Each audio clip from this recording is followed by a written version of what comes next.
રાજકોટમાં જન્માષ્ટમી લોકમેળાને લઈને સૌથી મોટા સમાચાર। રાજકોટ શહેર બહાર મેળો યોજવા માટે કવાયત કરવામાં આવી છે। મેળાના આયોજન માટે સ્થળ શોધવાની કામગીરી કરવામાં આવી।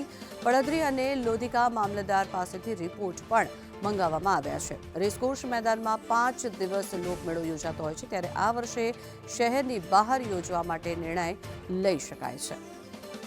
લોકમેળાને લઈને આ સૌથી મોટો નિર્ણય કરવામાં આવી શકે છે, ત્યારે પડદરી અને લોધિકા મામલતદાર પાસેથી રિપોર્ટ મંગાવવામાં આવ્યો છે। વધુ માહિતી મેળવીએ સંવાદદાતા મયુર સરવૈયા જોડાયા છે આપણી સાથે। મયુર, જન્માષ્ટમીના લોકમેળાને લઈને કોઈ નિર્ણય લેવાઈ શકે છે, શું વિગત? બિલકુલ ઝંખના સૌરાષ્ટ્રનો સૌથી મોટો ભાતીગળ લોકમેળો જે છે રાજકોટના રેસકોર્સમાં અત્યાર સુધી યોજાતો હતો, પરંતુ જન્માષ્ટમીના લોકમેળાને લઈને હવે મોટા સમાચાર જે છે તે સામે આવી રહ્યા છે। જિલ્લા કલેક્ટર તંત્ર દ્વારા શહેર બહાર આ જે યોજવા સ્થળની શોધખોળ જે છે તે શરૂ કરવામાં આવી છે।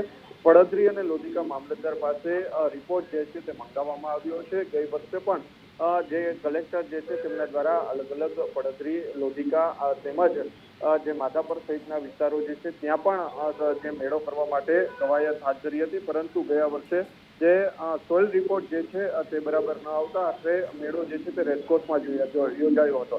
રેસકોર્સ મેદાનમાં 5 દિવસીય લોકમેળો જે છે તે દર વર્ષે યોજાતો હોય છે અને લાખો લોકો આ મેળાની અંદર આવતા હોય છે, ત્યારે આ વર્ષે શહેર બહાર મેળો યોજાય તેવી પૂરેપૂરી શક્યતા જે છે તે સેવાઈ રહી છે।